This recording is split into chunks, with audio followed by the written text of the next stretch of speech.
Tony Beats est toujours apparu comme l'une des personnalités les plus calmes et les plus attachantes de Gold Rush. À l'écran, il apparaît souvent comme détendu, presque insouciant, avec une voix posée et une assurance tranquille qui le rendent digne de confiance.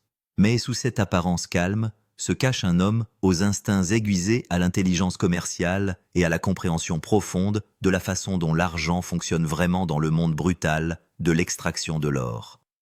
Ce n'est pas seulement l'histoire d'un mineur, c'est l'histoire d'un risque calculé, d'un réinvestissement sans relâche et d'un style de vie construit à partir de la terre du gazole et de la détermination. Lorsque Gold Rush a été diffusé pour la première fois dans 2011, personne n'en attendait grand-chose. À l'époque, il s'agissait d'une énième série de télé-réalité mettant en scène des hommes robustes, chaussés de bottes boueuses qui poursuivaient des rêves incertains.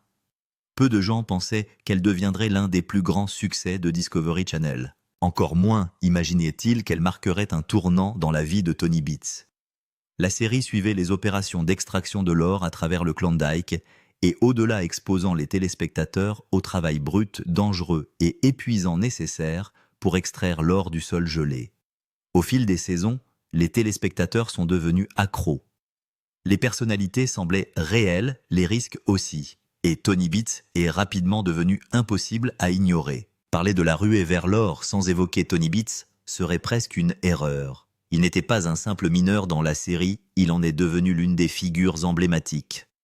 Mineur canadien d'origine néerlandaise, avec des décennies d'expérience, Tony a apporté à l'écran autorité, courage et authenticité. Alors que d'autres ont lutté, hésité ou se sont épuisés, Tony a continué à aller de l'avant. Sa seule présence a augmenté le nombre de téléspectateurs et avec cette attention, les opportunités. Au fur et à mesure que la série s'est développée, ses revenus, son influence et sa richesse se sont accrus. Selon Celebrity Net Worth, la valeur nette de Tony Beats est estimée à environ 15 millions de dollars. Ce chiffre a surpris de nombreux fans, principalement parce que Tony n'a jamais vécu comme quelqu'un qui cherche désespérément à faire étalage de sa richesse. Il n'a pas fait étalage de voitures de luxe ou de manoirs. Au lieu de cela, sa richesse était enfouie dans des machines d'éther et des investissements à long terme. Il a démontré son leadership non pas par des discours, mais par l'action. Dès ses débuts dans la 2e saison, Tony s'est distingué comme quelqu'un qui savait exactement ce qu'il faisait. Cette réputation lui a ouvert des portes et a consolidé sa place comme l'un des mineurs les plus puissants de la région. Lorsque Tony arrive au Klondike pour superviser des opérations majeures, il est déjà bien établi financièrement. Il possède des concessions minières de grande valeur comme Paradise Hill et Scrivener Creek. Il ne s'agit pas de petites entreprises, mais d'opérations à grande échelle qui nécessitent une surveillance des investissements et une planification stratégique constante. Pourtant, Tony ne ralentit pas. Le succès ne fait que l'inciter à poursuivre son expansion. Il réinvestit agressivement, comprenant que l'immobilisme dans le secteur minier signifie prendre du retard. Sa richesse ne provenait pas uniquement de l'exploitation minière. Tony gagnait également des revenus importants grâce à ses apparitions dans Gold Rush et ses nombreux produits dérivés. Bien que les chiffres exacts n'aient jamais été officiellement confirmés, les estimations suggèrent qu'il gagnait environ 23 000 $ par épisode. Avec plus de 160 épisodes à son actif, cela représentait à lui seul des millions. En outre, ses apparitions dans Gold Rush South America, Gold Rush Pay Dirt et Gold Rush Whitewater n'ont fait qu'augmenter ses revenus et sa notoriété publique. Tony ne s'est jamais limité à une seule exploitation ou à un seul endroit. Bien que le territoire du Yukon lui ait servi de base, en particulier avec la mine Tamarack, ses intérêts commerciaux s'étendaient au-delà d'un seul claim. L'exploitation de ces exploitations exigeait un investissement initial massif. L'équipement lourd, la main-d'œuvre qualifiée, l'infrastructure et l'entretien constant drainaient l'argent à un rythme alarmant. Pourtant, Tony a géré tout cela avec discipline et expérience, élargissant lentement son champ d'action, tout en continuant à exploiter les exploitations. L'une de ses décisions les plus audacieuses a été prise dans la 5e saison lorsque Tony a acheté la drague Viking pour $1 million. À l'époque, beaucoup ont remis en question sa décision. La drague située à Clear Creek était vieille, coûteuse à entretenir et risquée à exploiter. Mais Tony a vu le potentiel là où d'autres voyaient l'échec. Cet investissement est devenu l'un des moments décisifs de sa carrière. Il lui a permis de traiter des volumes massifs de matériaux et de récupérer de l'or à une échelle que peu d'autres pouvaient égaler. La volonté de Tony d'investir massivement dans des équipements de grande valeur lui a donné un avantage concurrentiel majeur. Il avait compris que l'extraction de l'or n'était pas une question de chance, mais de logistique, de capital et de timing. Sans un financement initial suffisant, aucune opération ne pouvait survivre. Chaque saison exigeait un réinvestissement, une planification et le courage de tout risquer à nouveau. Tony le savait mieux que la plupart des gens. Les coûts à eux seuls étaient stupéfiants. Les bulldozers, les excavateurs, les installations de lavage et les dragues coûtaient des millions. Le carburant diesel drainait des centaines de milliers de dollars par saison. L'entretien, les salaires et les réparations ajoutaient une pression constante. Une seule panne pouvait paralyser toute une opération. Tony disait souvent que pour gagner de l'argent avec l'or, il fallait d'abord être prêt à le dépenser. Cette conviction influençait toutes les décisions qu'il prenait. C'est peut-être lorsqu'il a choisi de restaurer et d'exploiter une drague à or vieille de 75 ans qu'il a pris le plus grand risque. Le projet nécessitait un engagement financier massif, des connaissances techniques et de la patience. Beaucoup lui ont déconseillé de le réaliser. Peu de gens croyaient en son efficacité. Tony a ignoré les doutes et est allé de l'avant malgré tout. En fin de compte, la drague s'est avérée capable de traiter plus de matériaux que les méthodes traditionnelles, augmentant ainsi considérablement le potentiel de récupération de l'or. Au fur et à mesure que sa fortune devenait publique, Tony a été invité à des interviews où une vérité est apparue, clairement son succès n'est pas venu facilement. Chaque dollar a été gagné par le réinvestissement, le risque et la réflexion à long terme. Il n'a pas seulement construit une entreprise, il a construit un héritage. Tony a veillé à ce que ses enfants, Monica, Kevin et Mike, soient profondément impliqués dans l'exploitation familiale. Ils ont appris l'exploitation minière à partir de la base, en travaillant à ses côtés, en gérant l'équipement et en s'occupant des opérations quotidiennes. Avec l'implication de sa famille, l'empire minier de Tony est passé d'une quête personnelle à une entreprise générationnelle. Et pourtant, il a refusé de s'arrêter. Il a continué à acheter des terres, à améliorer les machines et à expérimenter des opérations à grande échelle. Tony Beets ne s'est jamais contenté d'une seule victoire. Il a toujours voulu plus de terrain, plus d'or et plus de contrôle sur son avenir. Et à force de courage, de patience et d'investissement sans peur, c'est exactement ce qu'il a réussi à faire. Tony s'est également assuré de repousser les limites de ce qui était possible dans une entreprise minière saisonnière. Son approche avant-gardiste combinée à son courage de la vieille école lui a permis de devancer ses concurrents. Alors que Tony Beets était occupé à monter en flèche et à faire la une des journaux, sa relation avec son fils se détériorait. Bien que cela ne soit pas visible pour tout le monde, le mineur est confronté à de nombreuses difficultés. Ces difficultés sont telles qu'elles pèsent sur la famille, en particulier entre Kevin et Tony. Les deux continuent à avoir des opinions divergentes et se disputent fréquemment jusqu'à ce que Kevin se sépare de lui à cause de leur conflit. Selon des initiés, Kevin critiquait les décisions de Tony, ce qui le poussait à regarder son père de haut. Bien entendu, cela ne plaisait pas à Tony.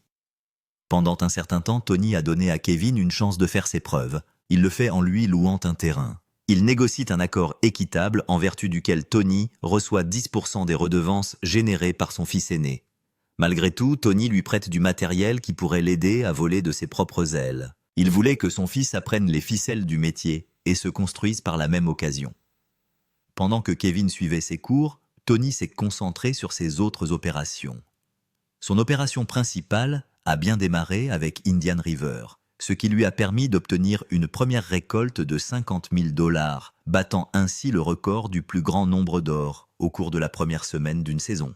À l'approche de la 15e saison, Tony a donné une interview dans laquelle il a révélé que son fils avait décidé de quitter le nid et de construire son propre chemin dans la vie. Tony a également parlé brièvement de l'émission. Il a ajouté « Cela montre bien les montagnes russes dans lesquelles vous vous trouvez en tant que mineur. Ce fut un grand voyage. Nous avons commencé lorsque le prix de l'or était de 300 ou 400 l'once. Aujourd'hui, nous sommes à près de 2700 Américains.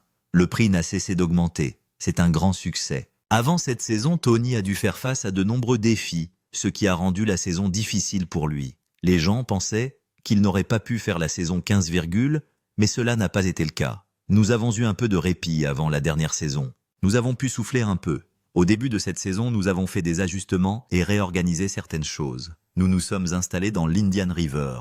Nous n'étions pas vraiment pressés, pour ainsi dire. À l'époque, certains pensaient que cela pourrait être drôle, mais nous avons pris notre temps pour mettre les choses en place. Puis nous avons commencé, et nous avons encore produit quelques milliers d'onces en nous débrouillant très bien. Cette année, nous avions tout mis en place, et c'était plutôt toi qui partais. La décision de Kevin de partir et de commencer sa propre vie n'a pas blessé Tony comme tout le monde le pensait. En fait, il était heureux que son garçon sorte de sa coquille. Dans l'interview, il a déclaré « J'ai trouvé ça génial. Il y a un moment où vos enfants ne sont plus des enfants, mais des adultes. Ils doivent prendre leurs propres décisions. Ils doivent voler et faire ce qu'ils veulent. J'étais très heureux pour lui. Il a probablement débattu de sa décision pendant 1 an, puis il a décidé de poursuivre l'exploitation minière. Nous avons pensé que nous pourrions vraiment l'aider à démarrer. J'ai été impressionné et heureux de le voir se lancer tout seul. Il a ajouté « Il faut le garder un peu sur le qui-vive. Je sais que même de nos jours, pour démarrer une entreprise, il faut un peu d'aide. Quelqu'un doit vous donner un petit coup de pouce ou de l'aide, qu'il s'agisse d'équipement ou d'argent. Cela lui a permis de partir du bon pied, ce qui fait toute la différence. Nous sommes ravis d'avoir pu le faire. Je suis très heureux qu'il ait décidé de se lancer dans l'exploitation de mines d'or, car c'est ainsi que nous pourrons vraiment l'aider. » Alors que Kevin a décidé de suivre sa propre voie, les autres enfants ont veillé à rester auprès de leur père et à l'aider. Tony en témoigne « Je pense que Kevin apprécie beaucoup mieux ce que nous faisons. Maintenant, il doit faire des choses comme payer les factures. Mike dirige Paradise Hill. Il est le patron et fait un excellent travail. Monica nettoie toujours l'or pour nous deux. Elle a l'air d'apprécier cela. Tout s'accorde bien. » Au fil des ans, Tony s'est révélé être un mari et un père aimant. Il veillait à ce que sa famille sache qu'il était là pour elle. Interrogé sur sa femme et sur la manière dont il parvenait à préserver leur mariage malgré la nature de son travail, Tony Beats a donné une réponse qui lui a valu encore plus de respect. Il a répondu que c'était assez facile. « Tout ce que vous avez à faire, c'est de dire « Oui, ma chère, je pense que nous avons un bon parcours. Nous faisons presque tout ensemble. C'est comme je le dis, elle s'occupe de l'argent et je m'occupe du bac à sable. Cela semble très bien fonctionner. Nous n'interférons pas avec le travail de l'autre dans l'entreprise. Nous savons que si un jour il y avait un argument, nous l'utiliserions toujours. Nous sommes ensemble depuis 46 ans et 44, je la connais depuis 60 ans. C'était ma voisine immédiate. » Il a terminé en disant que Minnie aimait aller au Mexique pour l'hiver. Nous en profitons ensemble. Avec l'âge, c'est agréable d'avoir 3 ou 4 mois de congé pour aller où l'on veut et faire ce que l'on veut.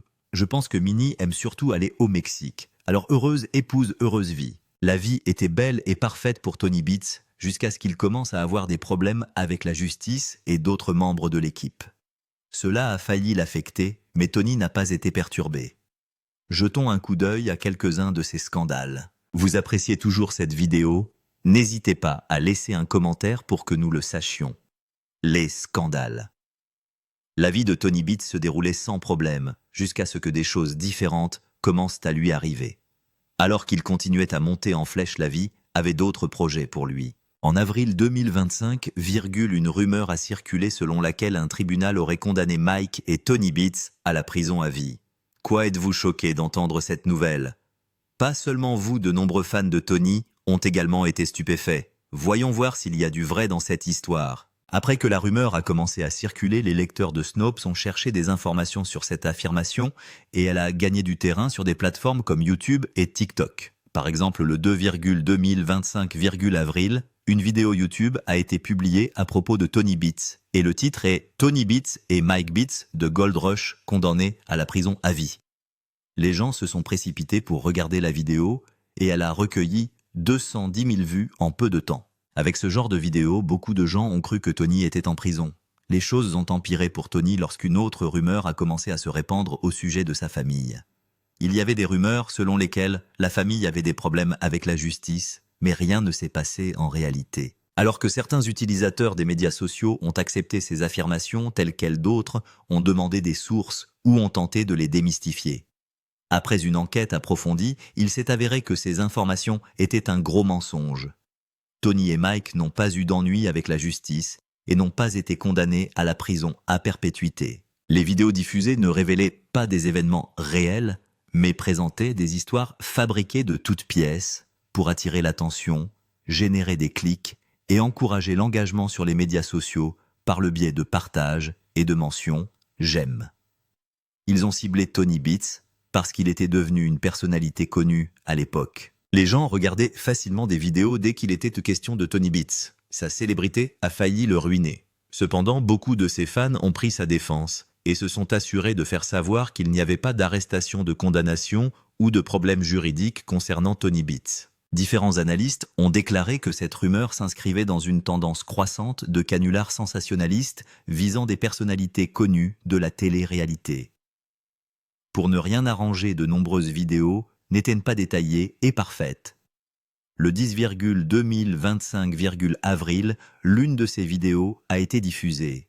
Dans la vidéo, le narrateur déclare de façon spectaculaire « Le verdict prononcé hier dans une salle d'audience bondée du territoire du Yukon marque la conclusion stupéfiante de ce que beaucoup considèrent comme l'affaire criminelle, la plus importante jamais issue du monde de la télé-réalité minière. » La même vidéo affirme que l'ampleur et la nature systématique des crimes combinés à l'absence totale de remords de Tony Beats n'ont laissé au tribunal d'autre choix que d'imposer la peine maximale autorisée par la loi. Le narrateur affirme que Tony Beats fait l'objet d'enquêtes et que ces enquêtes ont révélé que l'exploitation minière de Tony Beats est un empire criminel fondé sur la tromperie et la destruction. Toutefois, les accusations portées par Tony n'ont pas été précisées, ce qui a soulevé des questions quant à l'authenticité de la vidéo. La vidéo faisait uniquement référence à des allégations de fraude fiscale et de pratiques minières illégales, mais aucun détail précis des crimes n'a été révélé. Plus tard, une clause de non-responsabilité a été incluse dans la description de la vidéo. Il y a été noté que le contenu n'était pas nécessairement exact. Les points de vue et les informations partagées dans les vidéos de Nera sont tirés de rapports d'actualité et de réflexions personnelles. Ils sont fournis à des fins éducatives et informatives uniquement, et ne reflètent pas toujours les derniers développements ou n'offrent pas toujours une perspective complète sur les sujets abordés. Une autre vidéo a été publiée sur April 17, et affirmait que Beats avait été condamné à nouveau à la prison à vie. Toutes ces rumeurs et spéculations ont eu un impact considérable sur Tony Beats, qui a dû passer du temps loin d'Internet. Mais cela n'a pas empêché ses détracteurs d'agir. Dans une autre vidéo, le narrateur fait de vagues affirmations au sujet d'une bataille juridique intense. Il suggère sans preuve que les détails de l'affaire ont été soigneusement gardés secrets.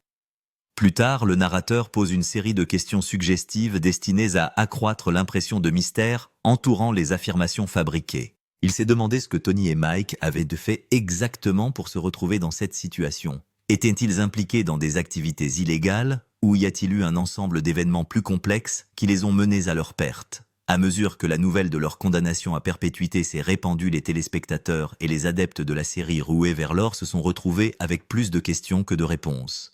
La description de cette vidéo contenait une clause de non-responsabilité qui disait « Tout le matériel contenu dans cette vidéo est à des fins de divertissement seulement et ne constitue pas un conseil financier, juridique, comptable, fiscal, d'investissement ou un conseil de quelque nature que ce soit. » Ces informations doivent être utilisées comme des informations générales à des fins de divertissement seulement. Nous vous conseillons vivement de consulter votre professionnel pour obtenir des informations spécifiques. Nous ne sommes pas responsables de quelque manière que ce soit des informations discutées dans cette vidéo ou dans toute autre vidéo de cette chaîne. La description comportait également une étiquette indiquant que le son ou les images ont été modifiées de manière significative ou générées numériquement, ce qui suggère que le créateur de la vidéo s'est appuyé au moins en partie sur un logiciel d'intelligence artificielle ou sur d'autres outils d'édition numérique. Cependant, peu de téléspectateurs ont pris le temps de vérifier la description, ce qui a conduit à de nombreuses inexactitudes sur Tony Beats. Lorsque les choses sont devenues intenses, le guide des prisons américaines a pris la défense de Tony Beats et a déclaré qu'il n'y avait aucune preuve à l'appui des affirmations sur l'emprisonnement présumé de Tony. Étonnamment, ces rumeurs ont conduit les gens à fouiller le passé de Tony Beats. Et oui, un scandale a été découvert. En août 2017, Tony Beats a été reconnu coupable d'avoir permis à ses employés de verser de l'essence dans un étang de dragage. Selon la Canadian Broadcasting Corporation, Tony a permis à ses employés de mettre le feu à l'essence lors d'une opération minière sur la rivière Indian, près de Dawson City, au Yukon. Toute la cascade a été filmée et Tony s'est attiré beaucoup d'ennuis. Il a été accusé de population et une amende combinée de 30 et 1 000 $ a été imposée à lui et à sa société Tamarack Inc. Tony Beats était innocent après tout. Cependant, l'affaire a été réglée et il a continué le spectacle. Les vidéos ont été démenties et la rumeur a été considérablement réduite. Alors que Tony se remettait sur pied, un autre revers s'est produit. Lorsque Tony Beats a commencé une nouvelle saison de Golf Rush, il a été contraint de fermer plusieurs usines avant de commencer à creuser. Dans un extrait de la saison, Tony explique à sa famille ce qui se passe. Il explique que les permis d'utilisation de l'eau n'ont pas été accordés et qu'ils doivent fermer plusieurs usines. Tony n'est pas le seul à se trouver dans cette situation. Parker Schnabel avait un problème similaire avec ses propres licences d'utilisation de l'eau.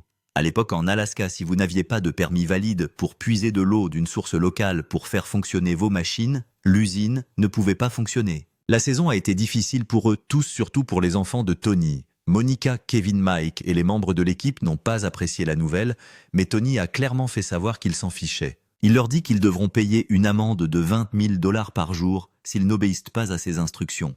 Il a dû être sévère pour qu'ils puissent survivre à cette saison. Au fond, Tony était peiné de ne pas pouvoir utiliser les machines pour lesquelles il avait dépensé des millions de dollars. Devant la caméra, Beats a exprimé sa frustration et a déclaré « Ça craint d'être moi ». Il a ajouté qu'il devait trouver un moyen de s'en sortir, sinon sa famille serait confrontée à de nombreux problèmes. Il a reçu une plus mauvaise carte que Parker Schnabel. Contrairement à Tony, Parker a pu obtenir un permis pour 1 an, ce qui lui a permis d'extraire autant que possible. Malgré tous ces défis, Tony Beats a persévéré et s'est assuré de construire sa richesse. Où tout a commencé. Gold Rush était plus qu'une série de télé-réalité, c'était l'émission qui permettait aux acteurs de gagner leur vie. Pour Tony Beats, rejoindre Gold Rush a été l'une des meilleures décisions qu'il ait jamais prises. Explorons la série de télé-réalité. Gold Rush est une série de télé-réalité américaine diffusée sur Discovery Channel et ses filiales dans le monde entier. La série suit les efforts d'extraction d'or placérien de différentes sociétés minières familiales. La série a commencé en Alaska, puis s'est déplacée vers d'autres régions, notamment la région du Klondike, à Dawson City, au Yukon, au Canada. Différentes saisons ont révélé les efforts des mineurs en Guyane, dans l'Oregon et dans le Colorado. Depuis 2024, la série a été diffusée pendant 15 saisons. Lorsque la série a commencé dans la première saison, personne ne s'attendait à ce qu'elle dure longtemps. Elle s'appelait Gold Rush Alaska dans la première saison. Au cours de cette saison, seuls 6 hommes ont été présentés, tous originaires de Sandy dans l'Oregon, une petite ville située à 30 miles au sud-est de Portland. Les choses sont devenues très intéressantes lorsqu'il a été révélé que ces hommes étaient sans emploi. En raison de la crise économique, ils ont tous perdu leur emploi et ont décidé de faire tout ce qu'ils pouvaient pour subvenir aux besoins de leur famille. Ils ont alors décidé de prendre un pari audacieux et de se rendre à Porcupine, en Alaska, pour y chercher de l'or. La plupart d'entre eux n'avaient que peu ou pas d'expérience dans l'extraction de l'or, ce qui leur a rendu la tâche difficile au début, et ils ont dû apprendre sur le tas en relevant des défis et en commettant des erreurs. La saison a été assez hilarante, car l'équipement fonctionnait mal, et le manque d'expérience de l'équipe exacerbait la situation. Ils n'ont cessé d'essayer des choses différentes. Leurs erreurs ont cependant donné à l'émission un aspect très original et unique.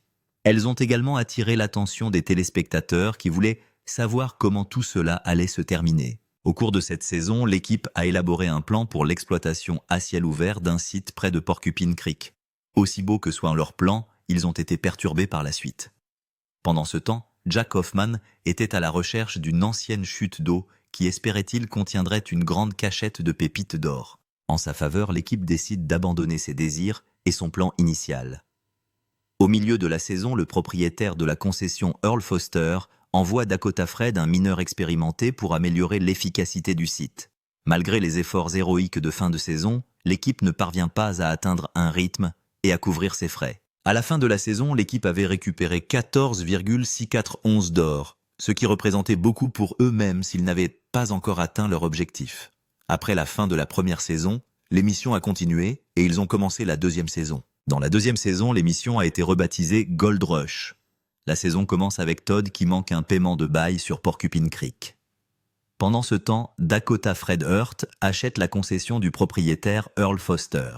Il n'avait pas besoin d'honorer le bail en raison du paiement manqué. La saison explore la nouvelle mine de l'équipe Hoffman à Quartz Creek, dans la région du Klondike, à Dawson City, Yukon, Canada. L'exploitation de Dakota Fred sur le site de la mine originale de Hoffman Porcupine Creek a également été révélée. Les choses sont devenues très intéressantes lorsque Parker Schnabel a décidé d'exploiter la propriété de son grand-père à Big Nugget Mine. Tout le monde était impatient de voir comment Parker y parviendrait. Pendant ce temps, Dakota Fred se concentrait sur son exploitation. Il a l'intention d'agrandir la mine Hoffman d'origine. Au début de la saison, il enlève tout l'équipement d'origine de Hoffman en faveur d'une installation minière différente connue sous le nom de D-Rocker, D-Rocker. Il s'en sert pour tenter de traiter la terre plus efficacement que l'équipe de Hoffman. L'émission se poursuit et la 3e saison débute en octobre 2012, Plus tard, l'équipe de Hoffman retourne au Klondike pour exploiter une nouvelle fois le site de Quartz Creek. Cette fois-ci, Hoffman a décidé de faire les choses différemment et a fait venir des membres supplémentaires de l'équipe pour travailler simultanément sur un autre chantier dans la région. Il perdait beaucoup et voulait se remettre sur pied. Malheureusement, la saison ne lui a pas été favorable. Les téléspectateurs ont pu voir comment Hoffman a lutté contre les retards et les problèmes d'équipement sur son site. La situation était si mauvaise qu'il a décidé de fusionner avec l'équipe de Dave Turan à Indian River. Parker Schnabel est retourné sur le site de la mine Big Nugget avec un équipement plus grand et plus efficace. Pendant ce temps, Dakota Fred Hurt et son équipe retournent sur le site de Porcupine Creek. Les choses se passent bien pour l'équipe de Dave Turin, qui parvient à extraire 803 onces d'or, ce qui lui permet de gagner plus d'1,8 million de dollars. Incroyablement, c'est plus que ce que Dave Turin avait prédit lorsqu'il avait été interrogé par le producteur exécutif de l'émission d'après saison 2. Parker s'est également bien débrouillé tout seul.